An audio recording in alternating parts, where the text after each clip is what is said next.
আজকাল বিকেলের দিকে মাঝে মধ্যেই কিন্তু বৃষ্টি হচ্ছে, আর বৃষ্টির সন্ধ্যায় টিফিনে মুড়ির সঙ্গে খাওয়ার মতো আমার আজকের রেসিপি পেঁয়াজ পাকোড়া। দুর্দান্ত স্বাদের এই রেসিপিটি দেখতে যেমন ডিলিশিয়াস, বানানো আরও সহজ, খেতে অসাধারণ। তাহলে চলো স্কিপ না করে দেখে নেওয়া যাক পুরো ভিডিওটা।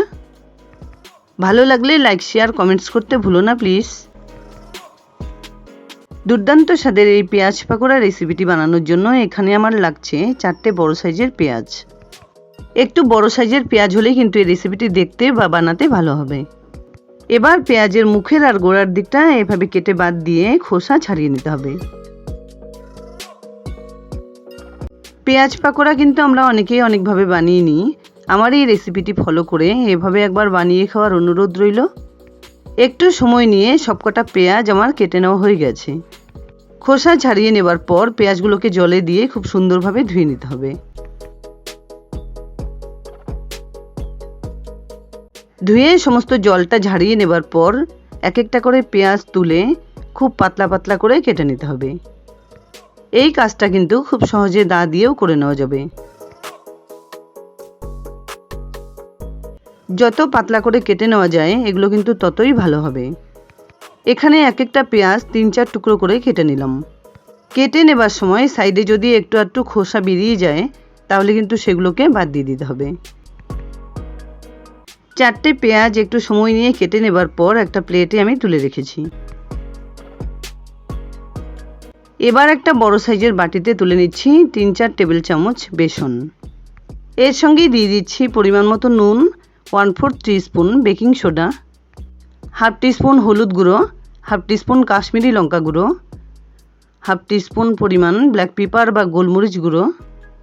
এর সঙ্গেই দিয়ে দিচ্ছি 1 চিমটি কালো জিরে। এবার খুব ভালোভাবে এটাকে মিশিয়ে নেবার পর অল্প অল্প পরিমাণে জল দিয়ে ঠিক এরকম কনসিস্টেন্সির একটা ব্যাটার বানিয়ে নিতে হবে। এবার একটা কড়াইতে পরিমাণ মতো সাদা তেল দিয়ে খুব ভালোভাবে গরম করে নিয়ে ফ্লেমটাকে মিডিয়ামে রেখে ব্যাটারে এভাবে একটা একটা করে পেঁয়াজের স্লাইস ডিপ করে খুব ভালোভাবে লাগিয়ে তেলে ছেড়ে দিচ্ছি।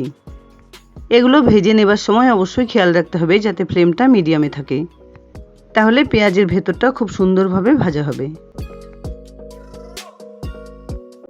একটা সাইড 1.5-2 মিনিট ভেজে নেবার পর উল্টে দিচ্ছি। তেলে ছাড়ার সঙ্গে সঙ্গে এগুলোকে কিন্তু উল্টানো ঠিক হবে না, তাহলে এর সঙ্গে লাগানো ব্যাটারটা একদম এবড়ো খেবড়ো হয়ে যেতে পারে। একটু সময় নিয়ে উল্টে দেওয়াই ভালো। 2-3 বার উল্টে পাল্টে এরকম গোল্ডেন ব্রাউন কালার হয়ে গেলে এগুলোকে তেল ছেঁকে তুলে নিচ্ছি। এর কালারটা যে যার পছন্দ অনুযায়ী একটু লাইট বা ডিপ ব্রাউন কালার করে ভেজে নিতেও পারো। প্রথমবারের দেওয়া চপগুলো ভেজে নেবার পর একটু সময় নিয়ে সমস্ত চপগুলো ভেজে নিচ্ছি। এখানে দেখো সমস্ত গরম গরম চপ বা পাকোড়াগুলো আমার ভেজে নেওয়া হয়ে গেছে। এবার এর সাথে একটু টমেটো সস আর কয়েকটা কাঁচা লঙ্কা, উপরে একটু বিট নুন ছড়িয়ে সার্ভ করে দিলাম। যাই হোক, দুর্দান্ত স্বাদের মুচমুচে পেঁয়াজ পাকোড়া রেসিপি আমার রেডি অ্যান্ড সার্ভড। আশা করছি বন্ধুরা আমার এই রেসিপিটি তোমাদের খুব পছন্দ হয়েছে।